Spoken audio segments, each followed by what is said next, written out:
All right, today we're going to dig into this really fascinating legal puzzle from the ancient world. But what's so cool about it is that it has this surprisingly modern twist. It's a case that really makes you think about a fundamental question. How do we actually judge right from wrong? I mean, really think about it. If you do the right thing, but maybe for the wrong reason, does it still count? Is a good deed totally ruined by a bad motive, or does the result just speak for itself? This is the exact dilemma we're going to unpack today. So where does this all come from? Well, we're diving into the pages of the Talmud, and it all centers on this really unique ritual called the omer offering.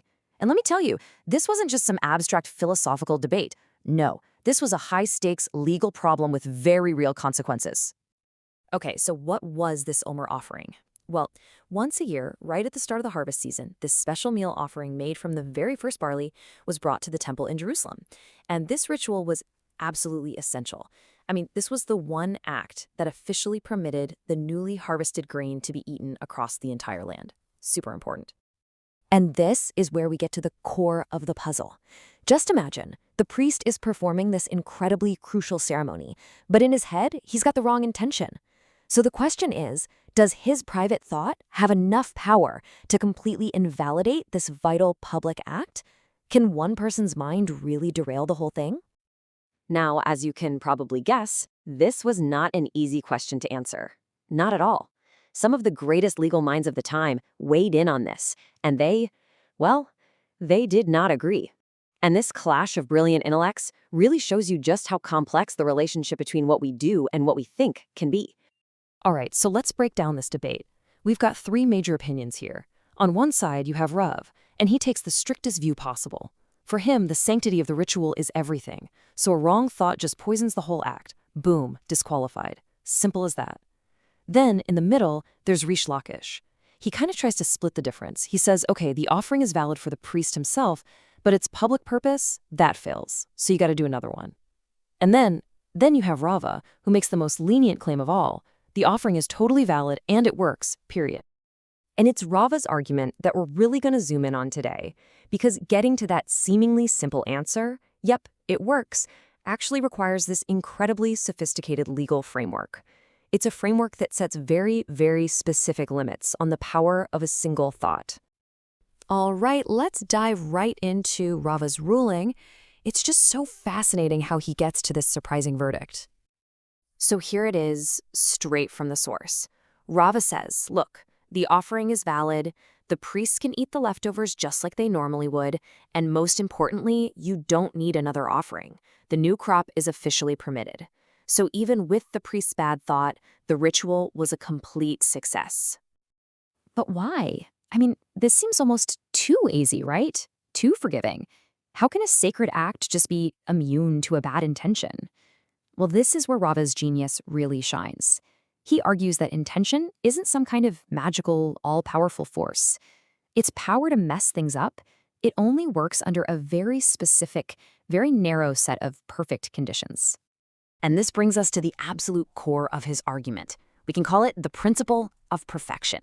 See, Rava lays out this brilliant three-part test that tells you exactly when someone's private thoughts actually have the power to ruin the whole show. So his whole principle is built on these three pillars of perfection. He says that for a bad intention to even matter, the person doing the ritual, the item being offered, and the place where it happens, all three have to be perfectly fit, completely by the book. If even one of those things is slightly off, then the power of that bad intention, poof, it just vanishes. Okay, so condition number one, a fit person.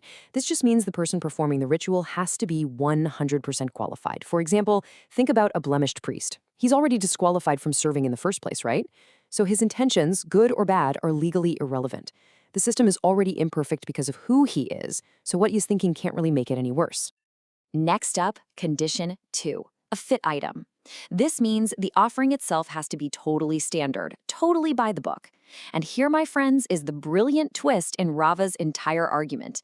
He says this condition, it specifically excludes the omer offering. This right here is the key to the whole puzzle. So you're probably asking, wait, why isn't it a standard item? Well, it's because it's considered a novelty. You see, almost every other meal offering was made from wheat. This one, the omer, is uniquely made from barley. It's an exception to the rule, And because it's already an exception, it doesn't meet that strict condition of being a perfectly standard item. And finally, condition 3, the fit place. The location has to be fully functional, no issues. Rava gives the example of a damaged altar. I mean, if the altar itself is flawed, the ritual's perfection is already broken right from the start.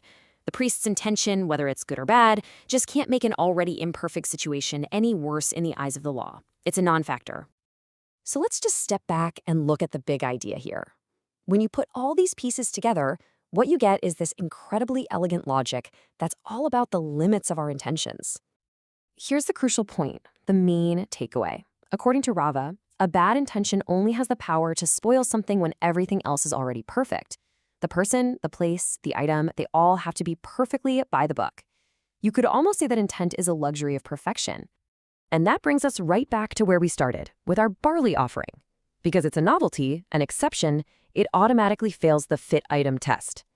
The system is, by its very definition, not perfect. And in an imperfect system, Rava says, the action is what matters. The priest's bad intention, it just doesn't have the legal teeth to bite. The offering stands. You know, Rava's ruling leaves us with a really powerful idea. In a world that is almost never perfect, maybe, just maybe, the outcome of our actions should sometimes matter more than our flawed intentions. It's a pretty profound thought to come out of the ancient world, and it leaves us with a huge question for our own time.